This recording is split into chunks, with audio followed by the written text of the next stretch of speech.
Here is some more great news.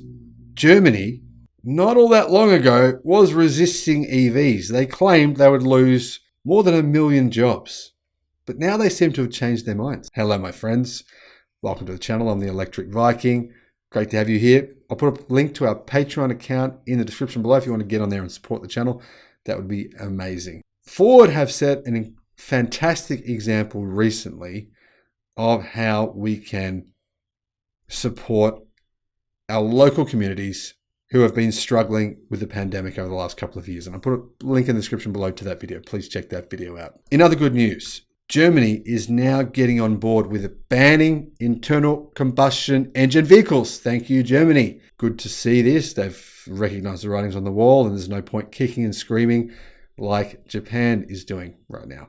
The European Union, says Steve Hanley, is in favor of banning the sale of cars with internal combustion engines by 2035. Obviously, he's referring to internal combustion engines, which are gas-powered, diesel-powered, and obviously, as we call them here in Australia, gas means petrol-powered. But Germany has been reluctant to join in that commitment to ban internal combustion engines.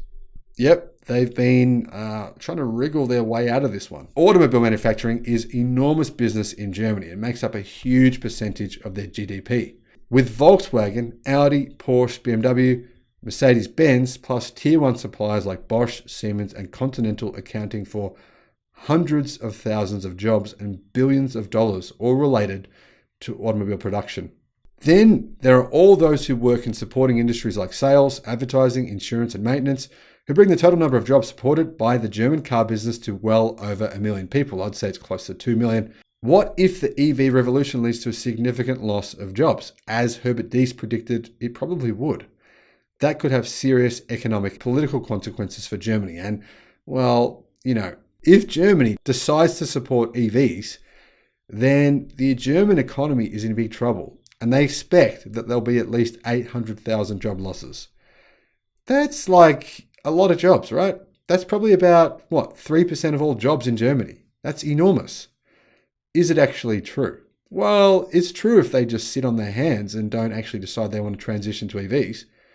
But if they do the opposite to that and embrace change and embrace the future, then in fact, they could end up taking a bigger supply of the global automotive market by embracing disruption and therefore potentially increasing jobs.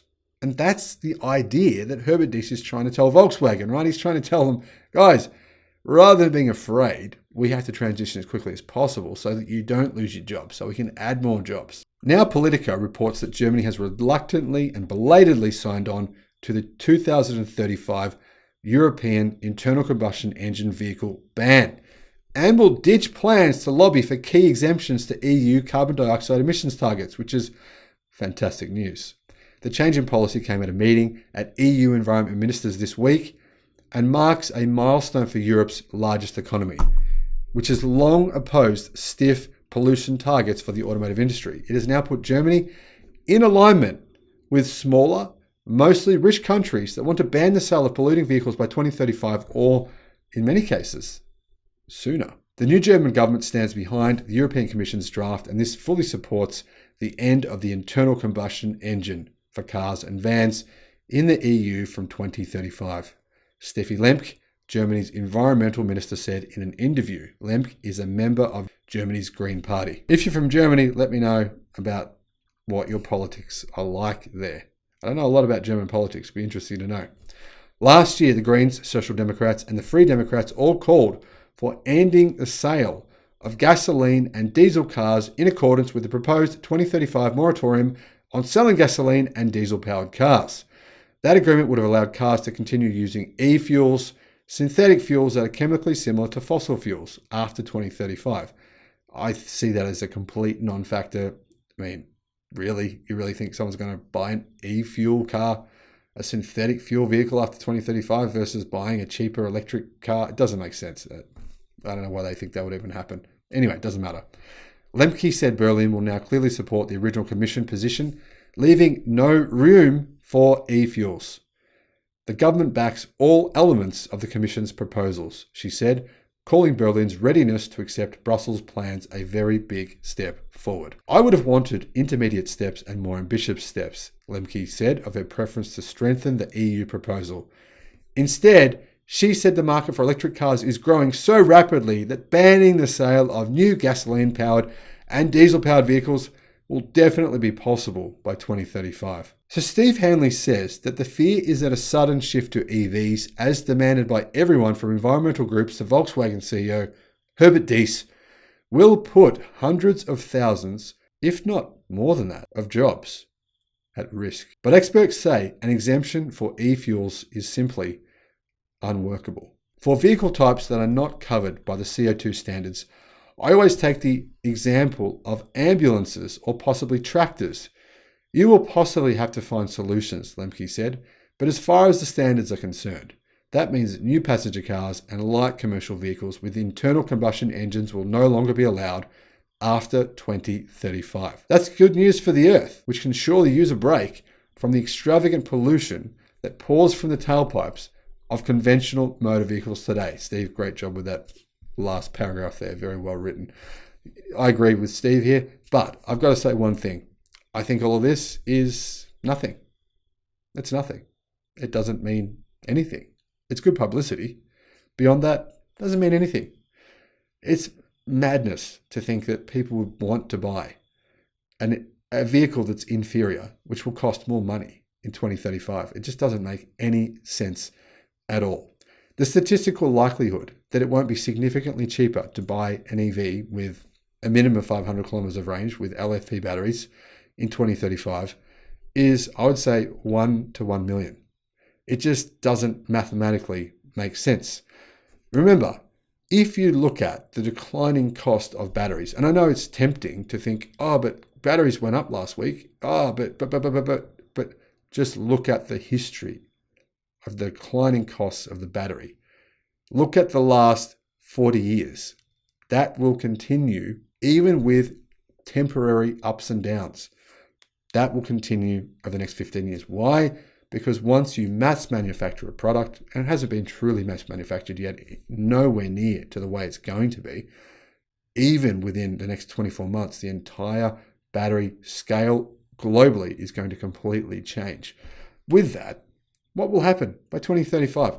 No one in their right mind is going to buy a Nokia 3310 10 years after the iPhone's been out, unless that product costs peanuts. And the thing is, it won't. So that's the key point. This doesn't make sense.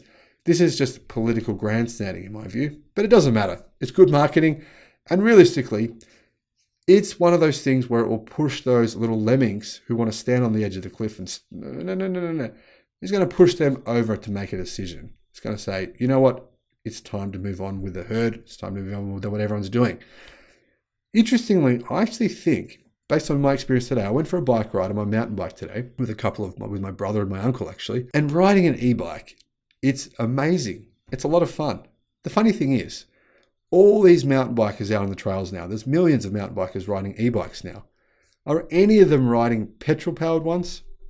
Petrol-powered e-mountain bikes, by the way. They're not. They're not. Is anyone riding a petrol-powered scooter? No, they're not, because they suck.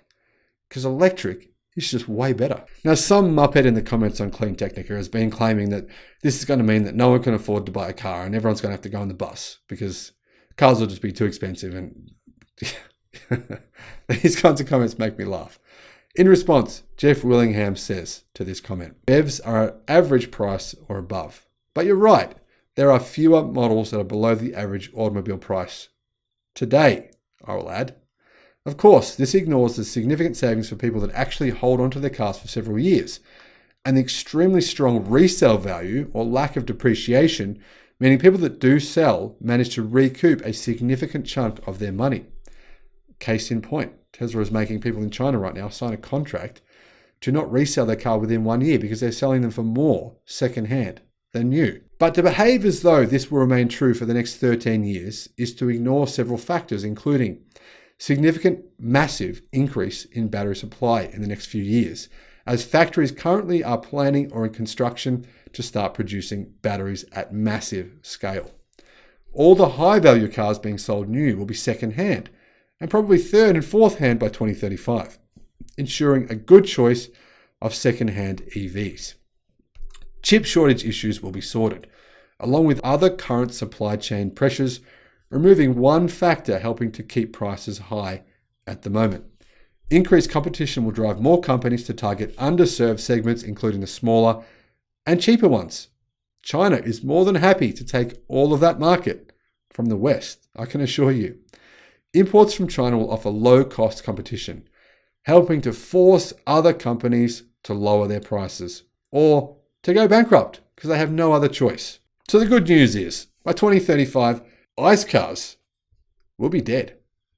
Let me know if you agree or disagree in the comment section below.